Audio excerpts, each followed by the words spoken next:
It's Lucy Litch, and this is Tiny House Conversations. It's the Australian-based podcast where I interview experienced tiny houses, tiny builders, and adventurers in the tiny world so you can discover how to create, build, and transition into tiny life.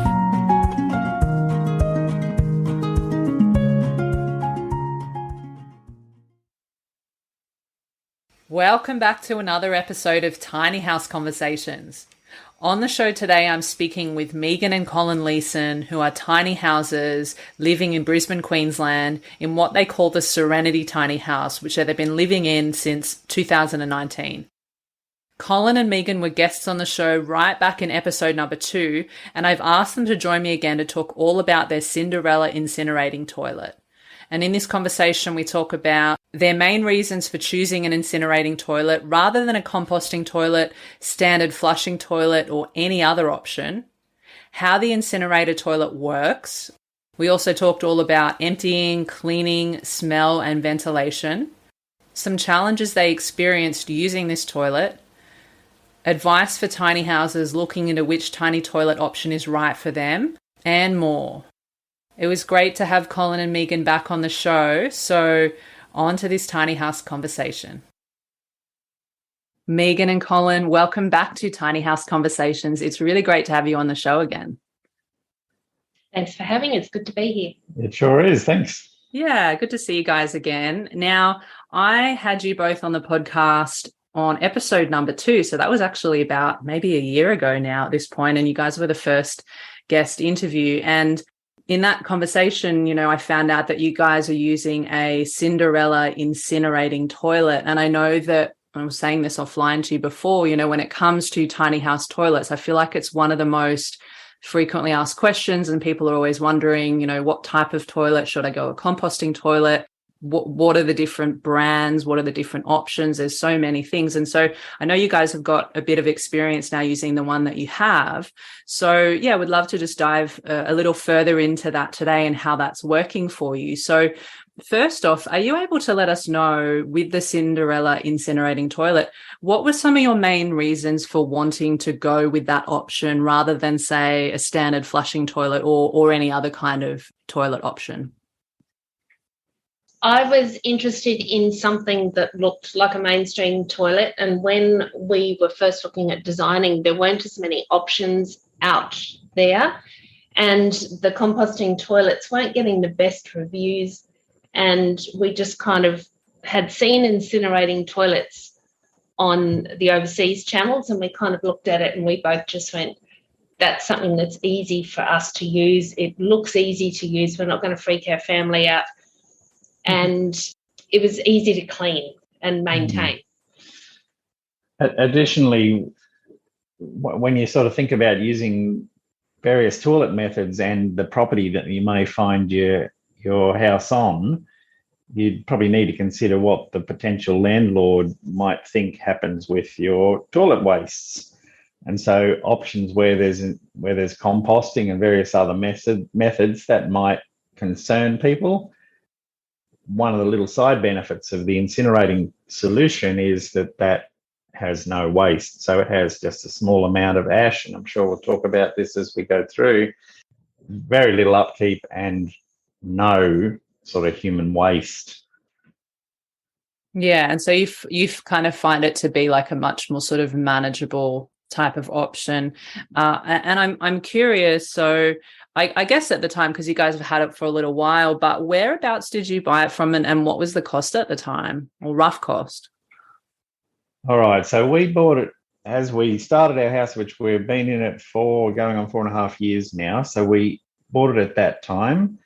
At that time, they were still in the final stages of bringing them into Australia and setting up their distribution network in Australia. We initially, I think we paid in an early time around $6,000. The model we have now is about getting towards 7.5 by the time it got to shipped to you.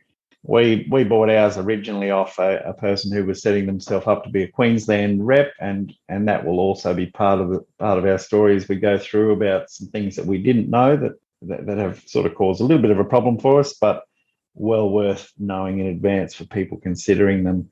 I would say also ours is an electric model, so it runs off power with a electrically powered heat coil to do the burning.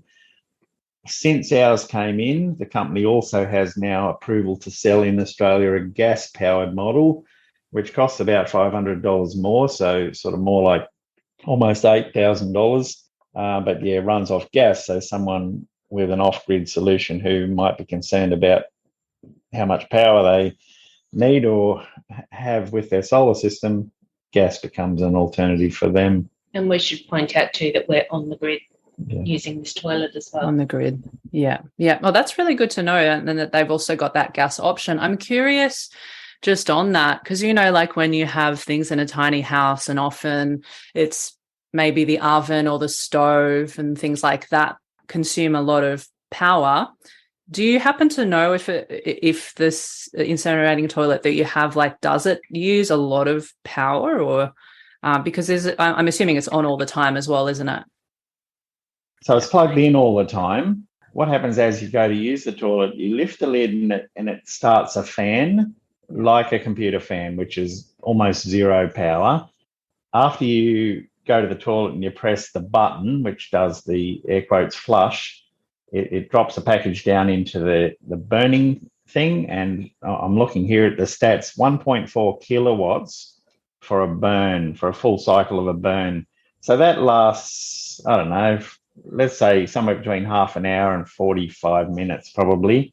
And then it continues to run that fan to help it cool down, which again is almost no power. So and then the fan stops. Yeah, then the fan stops later on. So again, looking at the data I've got in front of me here, if you're in an off-grid scenario, 2 kilowatts of solar power and batteries give you 2 to 3 flushes overnight. Okay. For the electric version we're talking, of course. Okay, that's good to know, actually, to just be able to, have an idea of that. So you talked a little bit about how it works there, and I'm actually just curious because, Megan, you mentioned at the start, when you were considering what kind of toilet you're wanting to get and sort of having in mind that you wanted it to be user-friendly, especially if other people come over. I'm finding that an interesting thing at the moment too, because I have a different kind of toilet that it's different to what most people would have ever used, and it's got a urine diverter and all that. And I'm noticing that that's just a really interesting thing because it kind of changes the way, especially for men, how, if you were going to use the toilet, it changes the way that you have to use it. So is this just literally you would just sit on the toilet and as if you were having any other toilet, and then obviously just the way that the things are processed is just the difference in that? People don't really have to worry too much about anything else? When people come to the house, we go, right, we're going to give you a lesson in how to use the toilet. It's not scary. and I've got a chart on the wall with instructions. No need for drama or Google. This is what you need to do. Basically, you lift the lid and the toilet comes with paper liners, and you literally just pop a paper liner down in there, do your business, close the lid, and you just push the triangle button. And my darling mum, who has dementia, is able to still use the toilet. She knows that she has to put the paper liner in, and she just knows that she has to hit the triangle button. So it's the equivalent of the normal flush on a toilet, which then, if you're doing your business in the paper liner, also makes your toilet cleaning much easier, and there's no smells associated with toilets. So cleaning-wise for me is a breeze because the paper liner does everything for you. And everybody has to sit. Everyone sits down, and that's the way it is. So, yeah, it's got instructions on the inside of the lid with picture graphics. Open lid, put liner in, sit, push button. I mean, it's virtually idiot-proof. So, no, it's good to know because, just you mentioned before about, giving everyone a rundown and you have a chart inside the toilet. I've also been doing the same thing. And I guess it's just you show people and it just takes a bit of getting used to, but it really still can work. And you talked a bit just before about, there's no smell or anything. And that I think, Colin, you also mentioned there's a little fan that's running all the time too. So what else is there about ventilation when it comes to this toilet? So do you also have to have a vent pipe that goes above the roofline and that's that type of thing? Yes, you do. So it sucks air from outside goes through the toilet and then pumps it up out of flue to above the roof, and that fan's moving that air through. So you've got a couple of questions there and a couple of areas I'll talk about. The first one, no smells. It's amazing. Because of that fan, you wouldn't even get the smells you'd normally get in a normal bathroom, because any smell you might produce, how politically correct is that, gets moved away by the fan straight away. So it's pretty impressive. The flue thing, I mentioned earlier about us having a little bit of problem early on. But I guess because we're on they call it the bleeding edge, don't they, of new technologies coming in. The flue that we used when we bought ours, we were sort of led to understand that you could just use a bit of pipe and put this flue together. Sort of a long story short, it wasn't functioning correctly, which ended up causing some of the components within the toilet to need replacing only recently.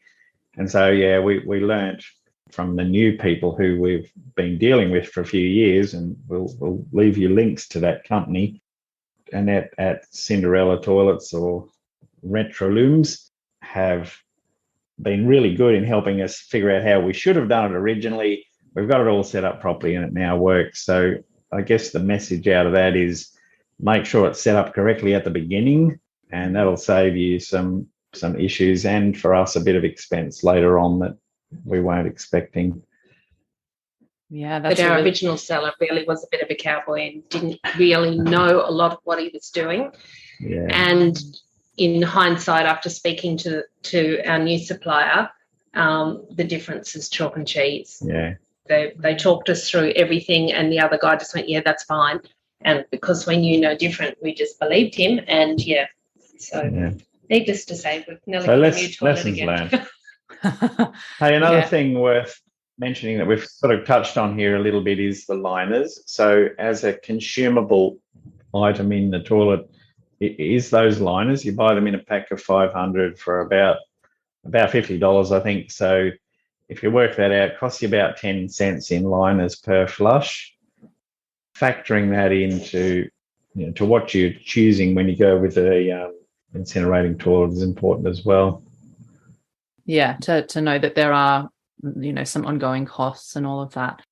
So you also talked a little bit before in terms of like the emptying process and how often. So you're both there full time, and then I'm assuming, you have people around sometimes. So how often would you have to empty it? So this is, again, part of our learning process. We were originally advised sort of once a month. What I do now is weekly. So really it's just unclipping the bottom, pulling out what looks just like a big saucepan, tipping it out, giving it a hose out, put it back in. So weekly doing that, and with actually three of us here at the moment. We spent last year with our younger daughter living with us, and just before Christmas, our elder daughter came back from the UK and is living with us. So with the three of us using it, if you imagine the pan's about the size of a bread and butter plate in the bottom, and you might have 2 centimeters thick of ash. It's just ash, completely inert, nothing biological left in it. There'd be that much to tip out. So that weekly cycle of doing that, what we were also advised to do at that point by a net is to just tip water in it and run a flush cycle where it's really just boiling the water to kind of steam out the system. So weekly I do that, and I don't know, 10 minutes, 15 if I'm really slow. I usually put some water in and let it sort of soak for a bit, then flush it out. So very, very small project. Then there's a sort of a less regular process of actually taking the toilet outside, and with the kit that comes with it, the maintenance kit, you tip some boiling water down through the system at the back, and it flushes out what's called a catalytic converter, which takes smells away. And so we were doing that, I don't know, once a year, and that also turned out not to be enough. And so we've really, starting this year, we've said every 2 months I'll do that. Take it outside, flush that thing out, give it a good kind of a clean, and run the flue cleaner. I'm like the old chimney sweep from years back, just a ball with a weight, and you just slide it down the flue tube a couple of times. I actually did that this week, and I don't know, if that took me half an hour or much more, that would also be surprising. So not terribly much. Yeah, and I suppose if you are doing it a little bit more often, it shouldn't, when you are actually doing those things, it shouldn't take too long at a time. And it's good, like you said, because I found a similar thing with the toilet that I'm using. I think often the manufacturer might say, oh, you don't have to change it and for 6 to 8 weeks or whatever it might be. But I'm actually finding that doing it weekly just seems to be easier and just, not having anything, I suppose, go wrong or anything like that. I'm curious as well. So you're talking about how it creates the ash. So are you guys, can you put that on the garden or put it in compost or anything like that? In the paperwork that they produce, they suggest you don't put it on food crops. The answer is that they're just not quite sure what nutrients are left, but around the rest of the garden, definitely. We have, for people who've seen our show on YouTube or whatever, we've got a nice veggie garden going here. And so I don't put it on there, but any of the other gardens around, trees, whatever else, no problems. Yeah, sounds like similar to if you're creating compost from the composting toilets too. And what about servicing? Is that something that's necessary? I know you've talked about how you had some challenges and so you had to kind of reconfigure the whole system anyway, but from what you're aware of, is there a time frame that they say to maybe service it? This is I guess a good news story from how we began to what we have now. So the company based in Melbourne have servicing people around, one of which lives in Brisbane. So to their credit, the few times we did have some issues with ours, someone was here very quickly with a replacement, a spare. A loaner toilet. A loaner one, yeah, a loaner toilet. How about that? You don't hear that every day. And they took it away and serviced it. Yeah. So as far as servicing that might be needed by a professional, I don't believe I've ever heard anything with that regard. It'd only be if you have a problem and if you maintain that service schedule that I mentioned before, there should be no need for sending or paying someone to do that. Okay. And I mean, you already touched on a bit how you did have some challenges. Do you have any other, interesting stories about what may have happened with the toilet or things that have been other challenges that might have come up or anything like that? You mentioned about reconfiguring it before. Really, it was simply the flue that we purchased the proper flue kit later on, and that was seen to be the problem. And so that wasn't terribly onerous. The trouble for us was that having it running incorrectly how it was damaged some components inside, which cost us a fair bit more than we would have hoped. Again, all down to us having done it wrong in the first place, unfortunately, thanks to bad information that was given to us. So do you feel like now that you've had, quite a bit of experience using the toilet, is there anything that you feel like, just from your own personal experience, like different design features or the functionality or anything else that you feel like either isn't working for you or maybe just could be slightly improved in some way, or anything that you might change? The design itself is just lovely and it's so easy to keep clean internally and just I do the cleaning of the toilet. Colin does all the outside cleaning part. It's just a breeze. I agree. I don't think there's anything I'd change. Probably the one observation I would make is if we have visitors around and there's a queue for the toilet, with it running and running and running, it gets pretty warm. I don't know how great that'd be. I don't think I'd like to have it in a house of 6 or 8 people regularly using it. So I think it suits a tiny house a lot better than much more use than that. But other than that, no, I agree. That being said, you can also not initiate the flush each time you do it. You can flush without burning. Yeah, you can flush without burning so that it doesn't heat up as often when you do have a lot of people around. But we haven't really had that issue yet. It's nice and warm in winter, though. And look, that's a first world problem, isn't it, to be worried about it getting a bit warm? So otherwise, no, we think it's great. We've had all the jokes of sitting on a ring of fire and all, like, you name it, we've heard it, and you're incinerating this, and then people see it and they just stop talking. Well, we say we've got the most expensive toilet you're ever going to sit on, if that makes any difference. And look, that's probably worth talking about too. The cost is high. For us, it was worth it for the simplicity of it and the other bits like the landlord's opinion, those sorts of things. But I certainly understand that it's an investment for someone trying to build their house. Yeah, and I think it just depends on, just like anything, it's whatever the needs are for the people that are going to be using it. And it's great to hear that, it is working for you guys. So with the solids and the liquids, they're not separated, are they? Like everything just goes into the same place? Yeah, so you don't have to divert anything. Yeah. Okay. Yeah. All and so the same spot. So obviously the liquids just evaporate and the solids get burnt. Yeah. Okay, that's good. And also you talked about cleaning there before, Megan. So you said it's a simple process. Is it just a matter of just, spraying it and wiping it, or how does that all work?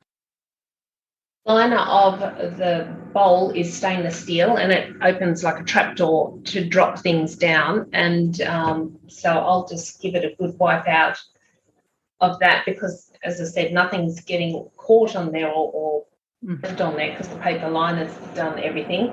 So I'll give that a wipe out and give the seat just a good swish over with some antiseptic and then just wipe down the lid and that's done. There's no scrubbing like the traditional toilets and getting rid of smells because the paper liners contained everything. It's no mess. It's more just hygienic. Sounds like relatively. Yeah, exactly. Relatively easy to manage. Oh, it's fine. It's totally fine. I think toilets, you have to have some toilet humor. Exactly. And I think when we're talking about toilets anyway, I mean, I know at the Tiny Homes Expos, you have people like Anthony from Water Wally who's been on the show before talking about composting and poo and all of that. And I guess it's a funny thing that can make some people uncomfortable, but the reality is that we all do it and it's a natural process. And as you said, Megan, we're talking about toilets, so it kind of goes with the territory. So it's totally fine that you said that, Colin. All good. And so do you guys have any advice for people that are looking into which tiny toilet option is best for them? Because it can be a bit of a minefield. There's so many questions, there's so many brands, there's so many different types. So just, anything that you might want to share that maybe was helpful for you when you were deciding? A lot of people, we were, and that is we're nervous or scared or grossed out or whatever by having to do some sort of a composting solution. And yourself, and you've heard solutions, everything from just a bucket in a corner with a bit of wood chips through the splitting systems and canister systems. And I think right at the other end is where the incinerating solution comes. And so for us, it was this kind of scares us a little bit, so we'd rather not do it, and so that's why we went with the incineration. Tiny House Expos, have a look around, ask the reps all the questions, do your research. Back when we were looking in 2017, none of that was kind of happening like it is these days. I wanted to know what happens like with composting. Urine diverters and that, all of that stuff that as a mother of two daughters and myself, I wanted to know, but nobody was talking about that. It's all those questions that I want to know about. So, don't be afraid to ask. But with the incinerating toilet, because that's what we wanted at the time. Who knows, we may look at something further down the track. But, don't be afraid to ask and certainly reach out to other people. We get questions all the time on our Insta about the toilet. So, don't be afraid to ask another person that's got one. Hey, get an honest opinion. What is your budget? What your budget allows, and it's all very well to say everyone should have an incinerating toilet at $7,500, but clearly that's not going to work for everyone. Make what you need work. Because we don't have small kids too. Yeah. Yeah, that's a good point too. I think it really is just different for every single situation and context because, yeah, it depends on how many people, where you're parked on the land, what's your budget. Do you want to be creating compost? Would you prefer not to have to worry about any of this kind of stuff and you want to have a flushing toilet? Yeah, there's so many different variables. So that's really great advice. And is there anything that you feel like we haven't covered today when it comes to the Cinderella incinerating toilet or anything about tiny house toilets in general? Quite well. The only thing I would suggest is have a talk to the professionals. And we've mentioned Annette. The website scandinaviansolutions.com.au, based in Melbourne. Lots of knowledge and definitely can answer questions that people might have. Okay, perfect. I'll put a link in the show notes at tinyhouseconversations.com for that. I'll get that off you later, Colin. And do you want to let everyone know where they can come and find and connect with you online? Because, you guys share your tiny house journey on your Instagram page as well. Our big tiny house.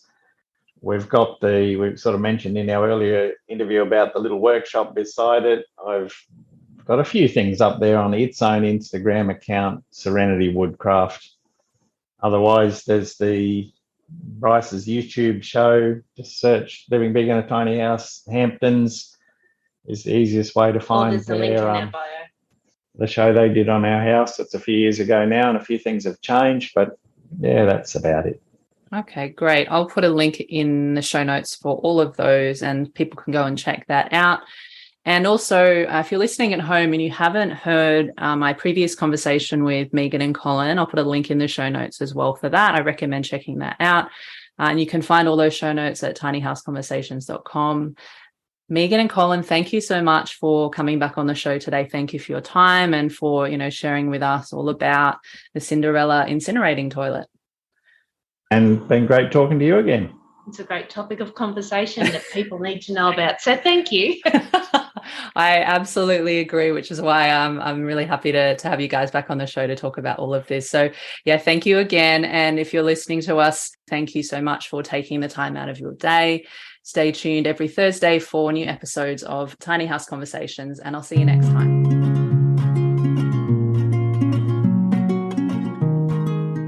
Thanks again for listening. And if you enjoyed the conversation today, you found it valuable and you want to support the podcast, the best way you can do that is to share the love. That way I can keep bringing you more tiny house conversations to help you on your own tiny journey. So here are 3 ways that you can support the podcast. Number 1, if you have a friend or family member that you feel would benefit from hearing these conversations, feel free to share it with them, email them, text them, send them a telegram, do whatever you need to do to share it with them. Number 2, if you hit the subscribe button, you'll know exactly when the next episode is live. And number 3, if you head on over to Apple Podcasts or wherever you're listening to podcasts and leave a 5-star rating and review. Thank you so much in advance. I appreciate you, and I'll see you in the next episode.